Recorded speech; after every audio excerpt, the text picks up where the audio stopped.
O título da minha mensagem de hoje, ou da mensagem que trago para hoje, intitula-se Três Vidas, Duas Decisões.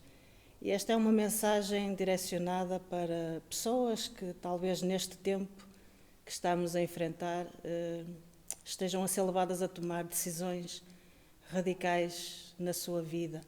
Se tu és uma dessas pessoas, então eu creio que esta palavra é para ti. Existe um livro na Bíblia, que é o livro de Ruth, que, quanto a mim, é um dos livros mais fantásticos da Bíblia. É um livro que fala sobre amizade, companheirismo, é um livro que fala sobre superação no meio da crise, mas também eu creio que é um livro que fala de duas decisões que foram tomadas e que trouxeram cada uma as suas consequências. Este livro conta o relato e este relato passa-se no tempo de Juízes. A Bíblia também tem este livro, é interessante. É um momento do povo de Israel em que, logo após a morte de Josué, que foi aquele que acompanhou Moisés desde que o povo foi liberto do Egito até à terra prometida, até Canaã, Moisés morre e o seu sucessor é Josué. Josué é aquele líder valente que vai impulsionar e ajudar o povo a conquistar a terra que Deus tinha prometido. Mas neste momento Josué morre, o povo já está implantado na terra de Canaã, mas o livro dos Juízes passa-se num momento onde não havia liderança efetiva, não havia um homem levantado para dirigir o povo naquele momento. Então Deus, pela sua misericórdia, levantava homens e mulheres, chamados os juízes, que traziam alguma palavra, traziam orientação, traziam sabedoria para o povo ser dirigido naquele tempo. O livro de Ruth quase que é um apêndice desse momento de Juízes, passa-se precisamente nesse momento, mas é um livro tão fantástico, que tem ensinos tão preciosos para as nossas vidas, que eu acho que ele até foi digno de ser colocado como um livro específico só para relatar esta história. Na verdade, esta história é um romance, para aqueles que gostam de romances, é assim um bocadinho tipo a história da Cinderela, a menina que começa mal, pobre, e que depois conhece o seu príncipe encantado, casa-se, tem muitos filhinhos e vivem felizes para sempre. É um bocadinho o resumo da história de Ruth, mas não é nisso que eu me quero centrar. Incentivo-te a ir ao livro de Ruth e a ler a história, são poucos capítulos, é muito rápido. Mas neste momento, no livro de Ruth, nós apercebemos-nos o relato de um momento que o povo de Israel está a passar. Um momento em que ele está a ser perseguido por outro povo, os medianitas. E os medianitas eram muito inteligentes. O que eles estavam a fazer ao povo de Israel era permitir que eles fizessem as suas semeaduras, as suas plantações, mas quando os frutos nasciam, quando frutificavam, eles iam e roubavam toda a colheita. Isto foi a tal ponto drástico que o momento em que o povo estava a viver era um momento de falta de pão, falta de alimento, não tinham alimento, porque os medianitas roubavam tudo aquilo que eles tinham. Era este o momento que o povo está a viver. E então o relato começa assim, diz lá no primeiro capítulo de Ruth, vamos ler do verso 1 ao verso 6, e diz assim: Na época dos juízes, houve fome na terra. Um homem de Belém de Judá, com a sua mulher e 2 filhos, foi viver por algum tempo nas terras de Moabe. O homem chamava-se Elimeleque, sua mulher Noemi, e seus 2 filhos, Malom e Quilion. eram efrateus, eles pertenciam a uma das 12 tribos de Judá, a tribo de Efraim, é isto que isto quer dizer, de Belém de Judá. Chegaram a Moabe e lá ficaram. Morreu Elimeleque, marido de Noemi, e ela ficou sozinha com seus 2 filhos. Eles casaram com mulheres moabitas, uma chamada Orfa e a outra Rute. Depois de terem morado lá por quase 10 anos, morreram também Melom e Quilion, e Noemi ficou sozinha, sem os 2 filhos e o seu marido. Quando Noemi soube, em Moabe, que o Senhor viera em auxílio do seu povo, dando-lhe alimento, decidiu voltar com as suas 2 noras para a sua terra. Até aqui. Aqui nós vemos um homem, Elimeleque, chefe de família, que num momento crítico, um momento legítimo de falta de pão, ele é levado a tomar uma decisão que, quanto a mim, muito perigosa de se tomar.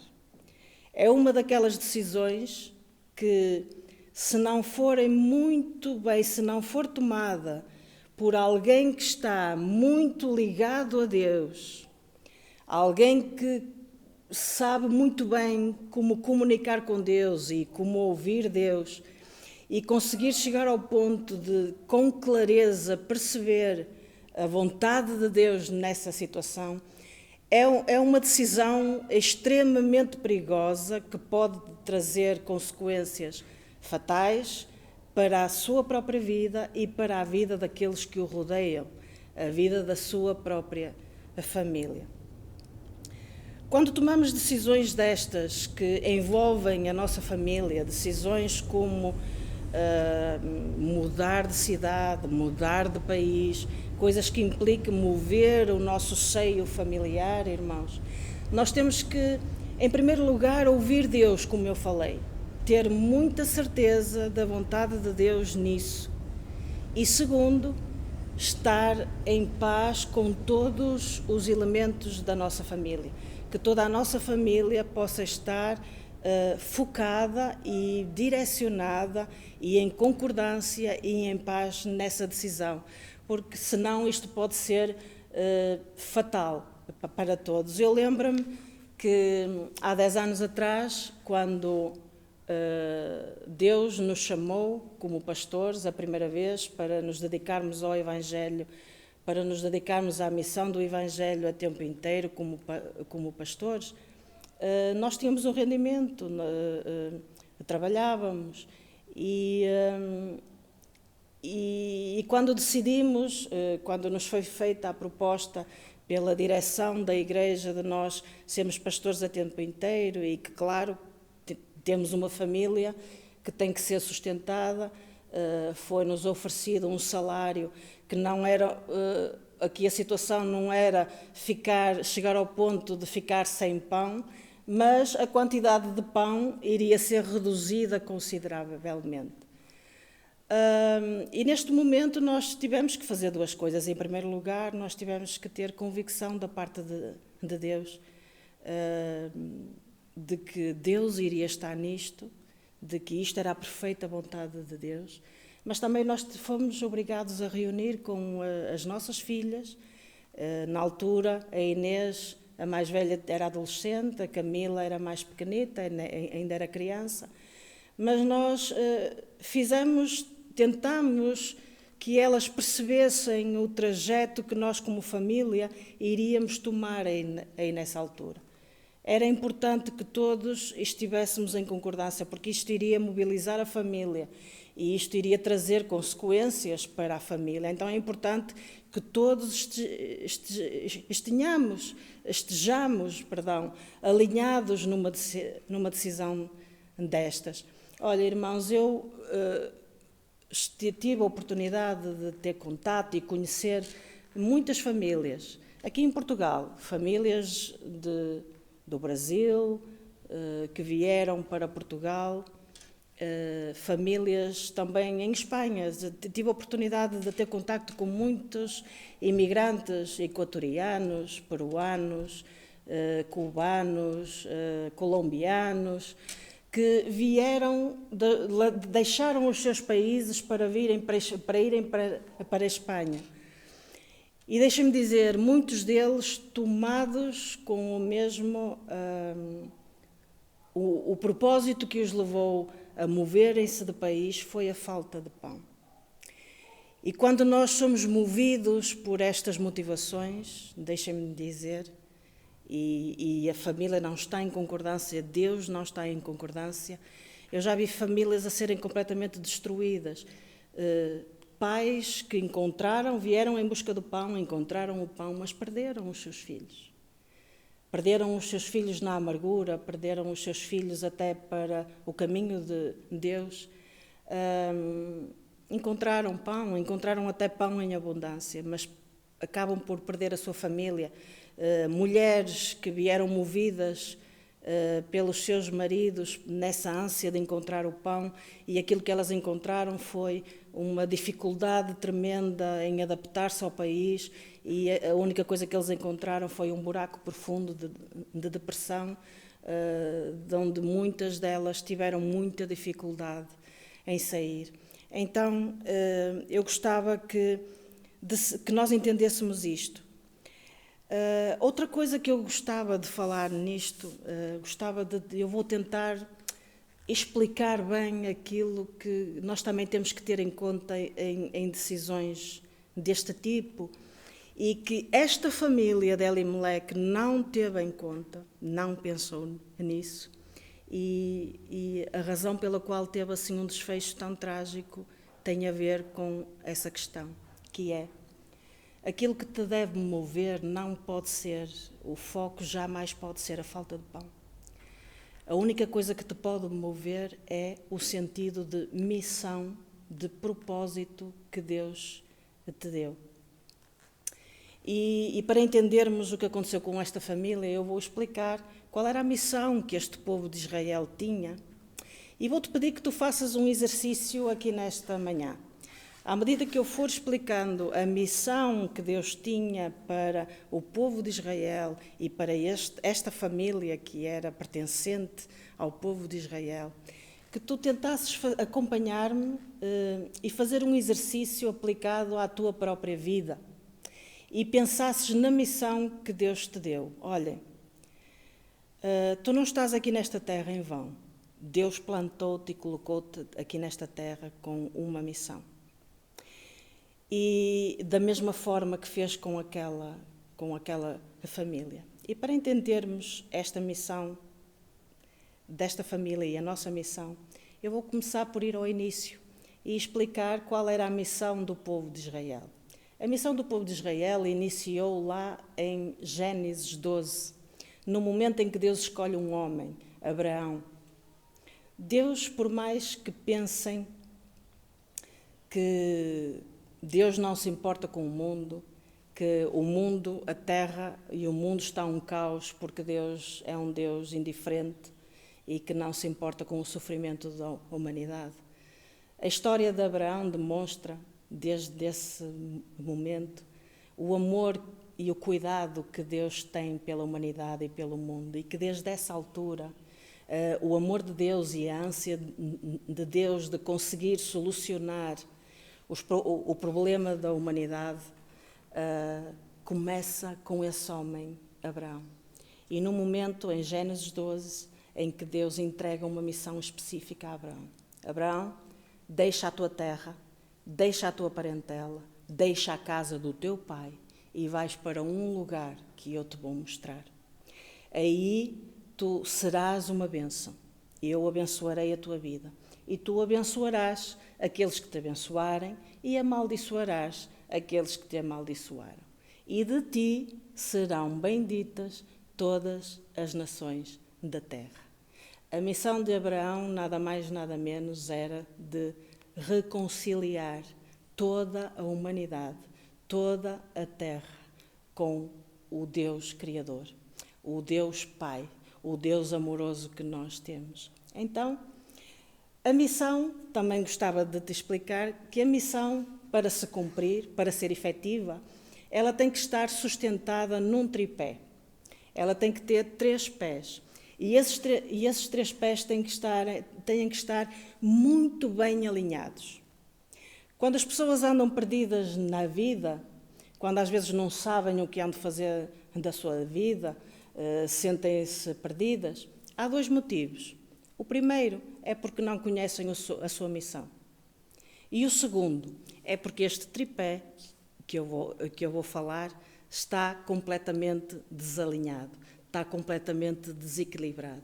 E quando este tripé que sustenta a missão fica desalinhado, a nossa vida fica desalinhada, a nossa vida fica descontrolada. Nós perdemos completamente o sentido daquilo que estamos a fazer.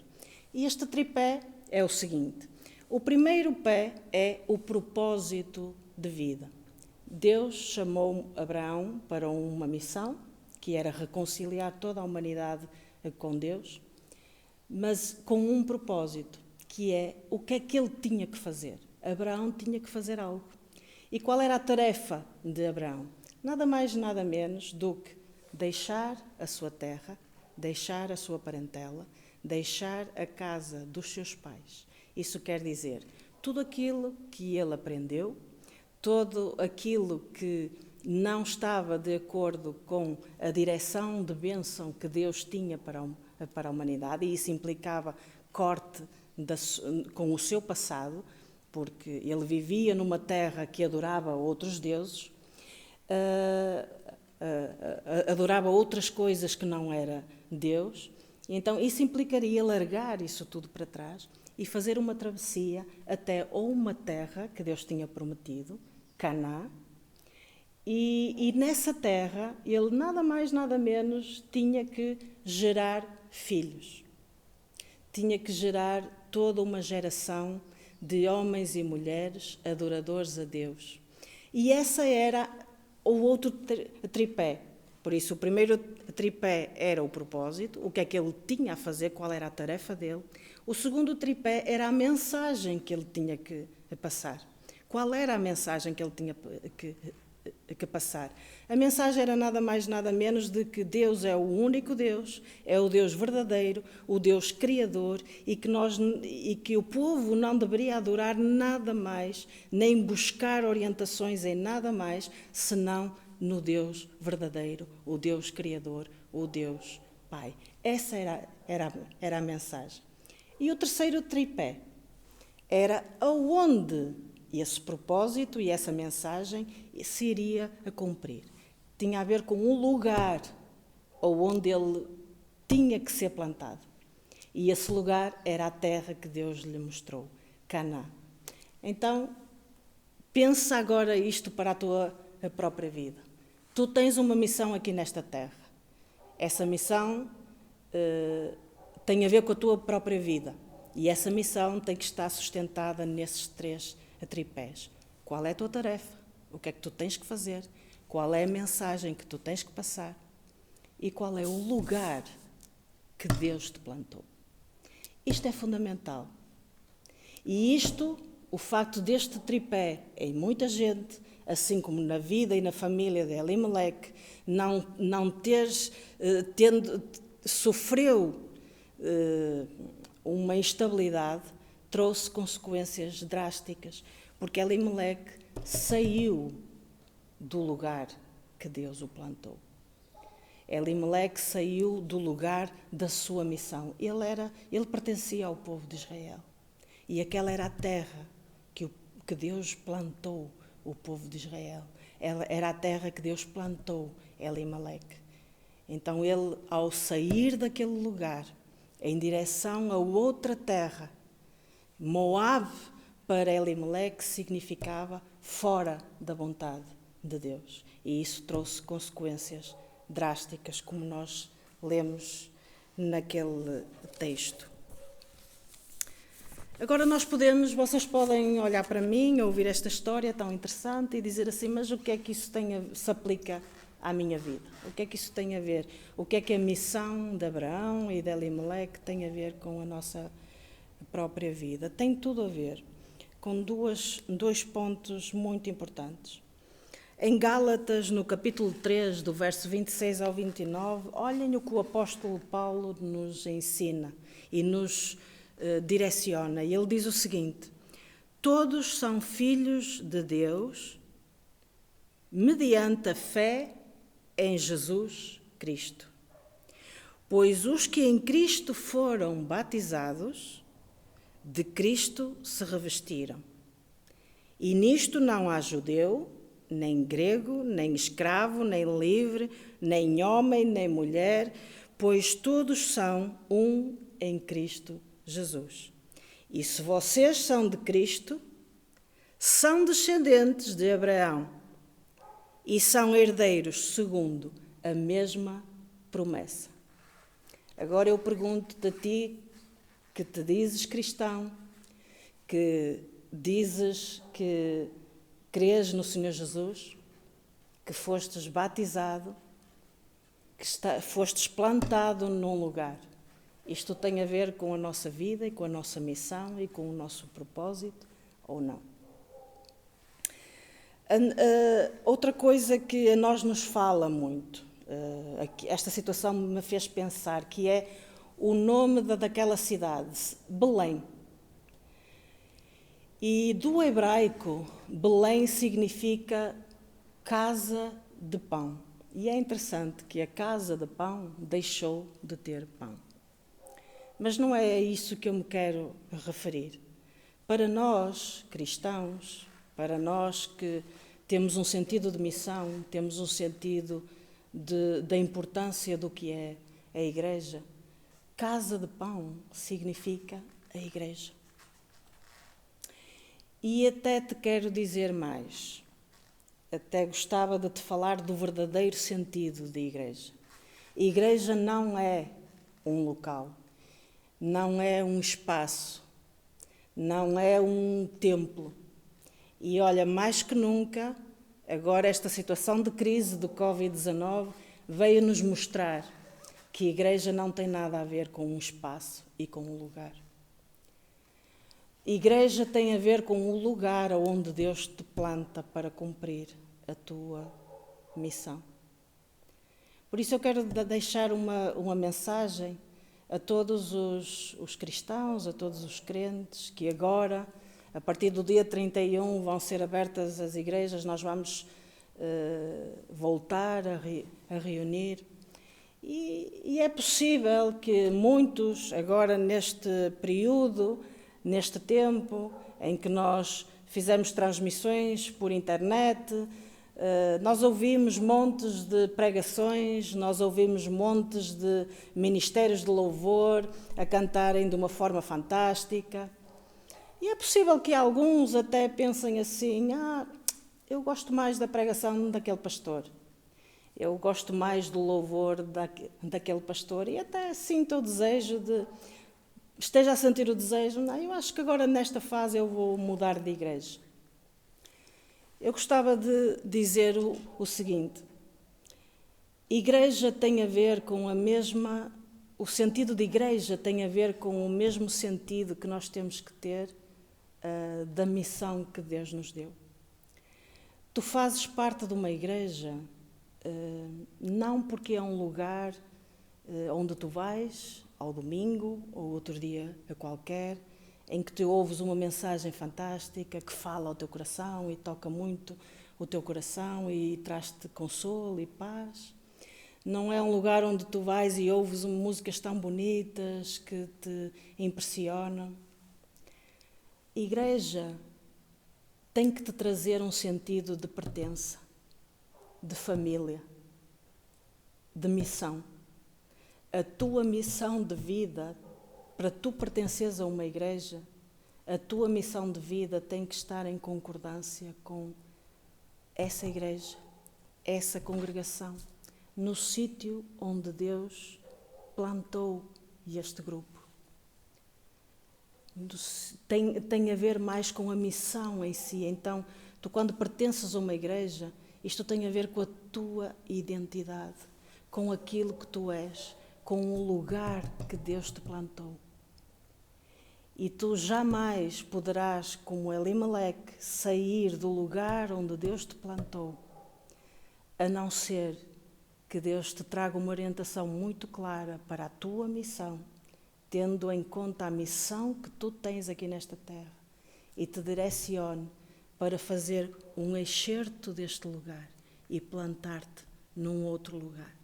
É um bocadinho como um vaso. Imagina um vaso com muitos filhotes, e o vaso cresce e começa a ter muitos filhotes, a tal ponto que o vaso fica com tantos filhotes novos, um vaso até bonito, não é?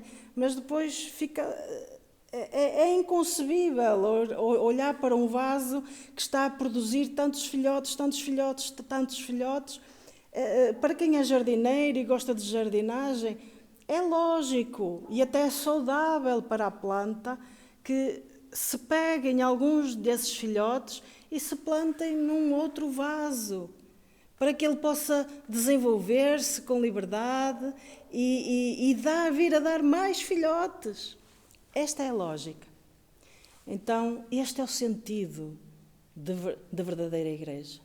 Quando nós seguimos a ordenança, tal como Paulo nos orienta, quando nós seguimos a ordenança de Paulo, e que está lá também em Marcos 16, em que diz: quem crer e for batizado, nós cremos, nós seguimos a Jesus, nós decidimos ser batizados nas águas, não é para fazer parte de um grupo, é para receber uma identidade e para pertencer a uma família e para ser plantados nesse lugar. Esse é o verdadeiro sentido de família. Amém? Agora, nós vimos que a decisão errada de Elimeleque trouxe-lhe consequências fatais. Ele perdeu a sua própria vida, e ele morreu, e perdeu os seus filhos. Isto trouxe consequências não apenas para ele, mas para a sua esposa. Olha, não era fácil naquele tempo ser viúva. As viúvas não tinham direito a nada. Houve um momento em que Elimeleque morreu, que Noemi, a sua esposa, ainda poderia ser suportada pelos seus filhos. Mas a partir do momento em que os seus filhos morrem, ela perdeu toda a base de sustentação. Agora, Noemi vê-se num momento em que ela perde tudo. Devido a uma decisão errada, ela perde tudo aquilo que ela tinha. Mas é interessante que nós, quando vamos ao verso 6, e vamos ver agora falar da decisão que a Noemi tomou, quando vamos ao verso 6, o texto diz-nos que Noemi soube em Moabe que o Senhor viera em auxílio do seu povo, dando-lhe alimento. Ela, no sítio onde estava fora, ouviu que o Senhor veio em auxílio do seu povo lá na terra do pão, lá na terra onde Deus tinha plantado o seu povo e tinha vindo em auxílio deles. Isto a nós traz-nos também uma mensagem fantástica. Deus jamais se esquece dos seus. Deus cuida dos seus filhos. Deus cuida daqueles que são seus.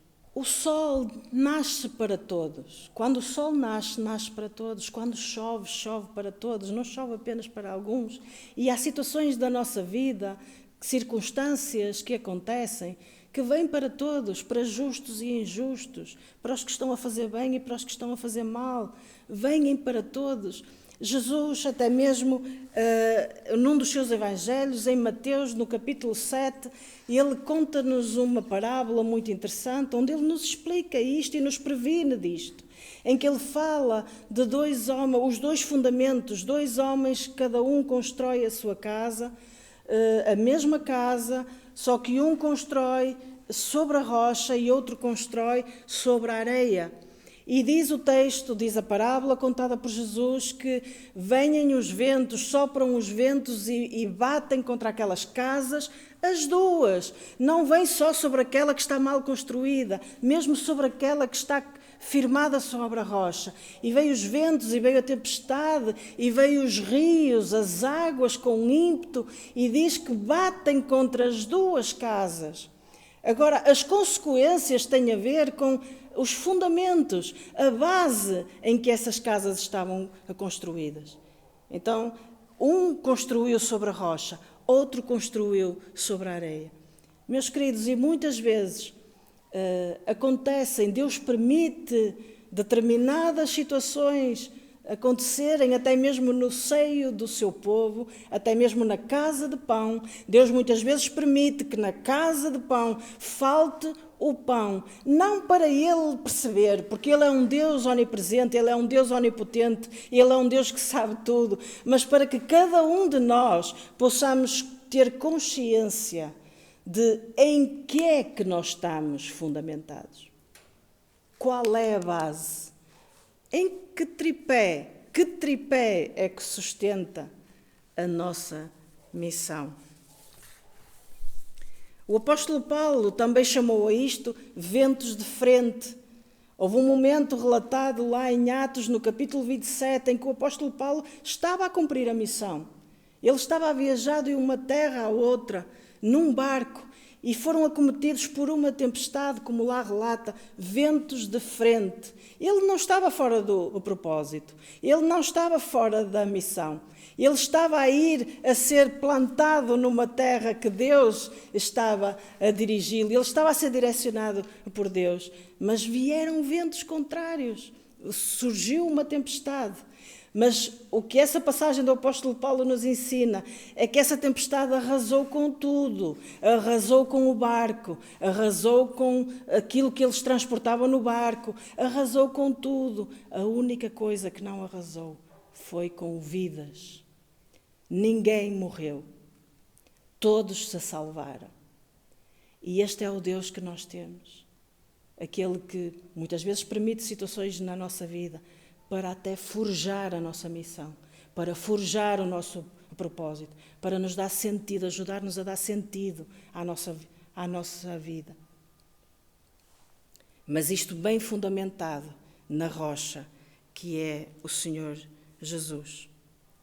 Em Abacuque, no capítulo 3, há um texto fantástico do momento também, outro momento do povo de Israel que estava a passar escassez.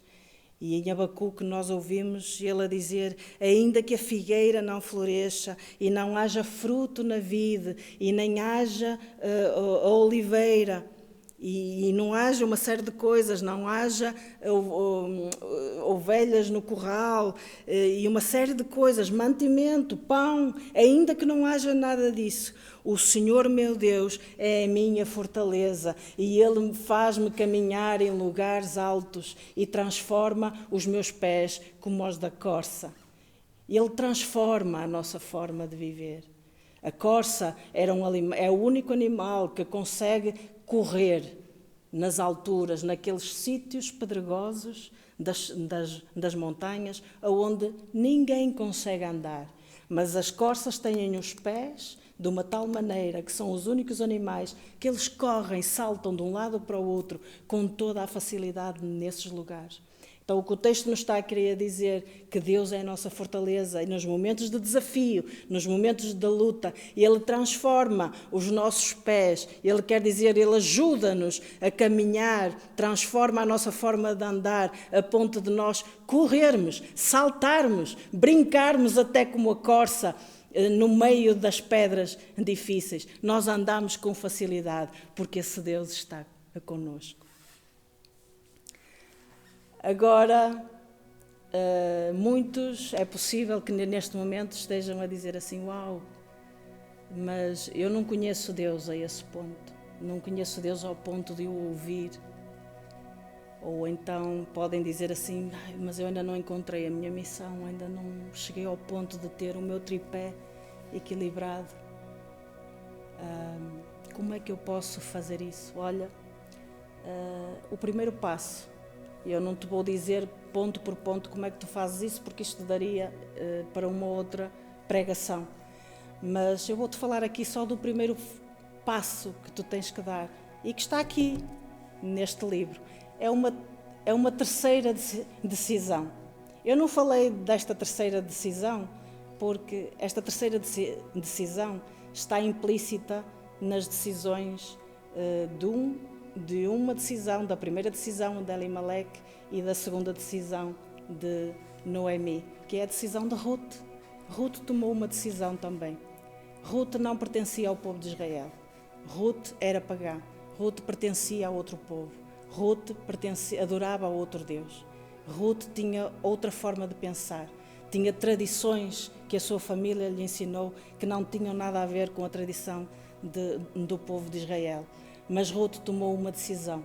Naquele momento em que Noemi, quando ouviu falar que na terra dela tinha pão e ela ia regressar, a primeira coisa que ela fez, virou-se para as suas noras, as duas noras, eram jovens ainda, e ela disse-lhes: olha, minhas queridas, vocês estão liberadas, vocês não precisam vir comigo, vocês pertencem a outro povo, vocês são jovens, vocês ainda podem vir a casar com outras pessoas e ainda vir ter a vossa família. Eu por mim já não vos posso dar nada. Ainda que eu pudesse engravidar e ter outros filhos, vocês iam esperar que esses filhos crescessem para vocês poderem ter os vossos maridos de volta? Isso é inconcebível. Então fiquem, voltem para a vossa terra e casem-se, sejam felizes. Então, depois de uma choradeira, nós vemos que há ali uma situação que elas a princípio não queriam ir, mas uma delas, Orfa, decide voltar. Mas Ruth toma outra decisão. Ruth toma a decisão mais fantástica que alguém pode tomar na sua vida. Ela, no versículo 16, ela vira-se para Noemi e diz assim: não insistas comigo para que te deixe e não te acompanhe. Onde fores, eu irei. Onde ficares, eu ficarei. O teu povo será o meu povo e o teu Deus será o meu Deus. Aquilo que Ruth está aqui a decidir não é que vai seguir Noemi, por mais que ela gostasse dela, vai seguir Noemi porque gostava muito dela, por mais que isso esteja implícito, isso nota-se até no percurso de vida. Mas acima de tudo, o que levou Ruth a tomar a decisão foi que ela queria conhecer esse Deus, que é um Deus protetor, é um Deus que iria direcionar a vida dela de uma forma diferente. É um Deus que iria trazer bênção e não morte. E é um Deus que a iria direcionar e plantar num lugar onde ela iria encontrar vida, iria encontrar prosperidade, iria encontrar um futuro. E nós, no final do livro, nós vemos tudo aquilo que Ruth encontrou como fruto dessa decisão que ela tomou. E é isso que eu te digo aqui nesta manhã. Se tu não sabes, não conheces Deus a esse ponto, se tu não sabes a tua missão, este é o primeiro passo que tu podes dar. O mesmo passo que Ruth fez. Junta-te à igreja. Junta-te a Cristo. Junta-te a uma família que te vai dar identidade. Vai-te dar um sentido de pertença. Quando Deus nos dirige a crer em Jesus e a ser batizados, é para isto, é para nos trazer uma identidade, para nos dar um sentido de uma família. A comunidade da paz é uma entre muitas famílias que está disposta a receber-te e a ensinar-te a encontrar o teu propósito, a encontrar a direção da tua vida. Eu vou terminar aqui, mas antes de terminar, vou-te incentivar a ler o livro de Ruth. É muito giro, é muito interessante, apesar de é uma história verídica, não é uma história, não é um romance, não é uma ficção, mas só para que tu entendas este sentido de pertença e de família, eu vou-te dar só o fim da história. Ruth é a avó do rei David, o grande rei David. Ela é a avó. Imagina que Ruth tinha escolhido como órfã voltar para a sua terra. Jamais este rei teria nascido.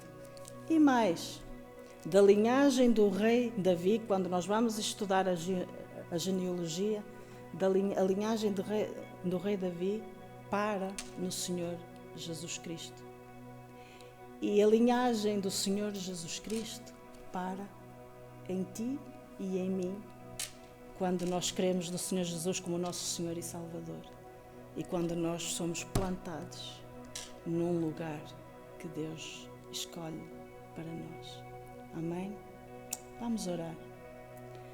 Pai, eu quero te louvar e agradecer pela tua palavra, porque ela é viva, ela é eficaz, ela é direcional para a nossa vida, Pai. E eu quero orar por cada uma destas vidas que ouviram a tua palavra, Deus, e que estão a ser levadas a tomar uma decisão aqui nesta manhã, Deus. Senhor, que elas possam ter bem firme, bem presente na sua mente, que o primeiro grande passo é ter-te a Ti como o único Senhor, como o único Deus. Ter Jesus Cristo como o Senhor das suas vidas, aquele que nos dirige para o lugar certo, que nos planta no lugar certo e nos entrega uma missão, um sentido de pertença, um sentido de identidade aqui nesta vida, Deus. Senhor, abençoa cada vida que está a ouvir, abençoa a Tua Igreja, abençoa a comunidade da paz, abençoa a tarefa da Tua Igreja no mundo, em nome de Jesus. Amém.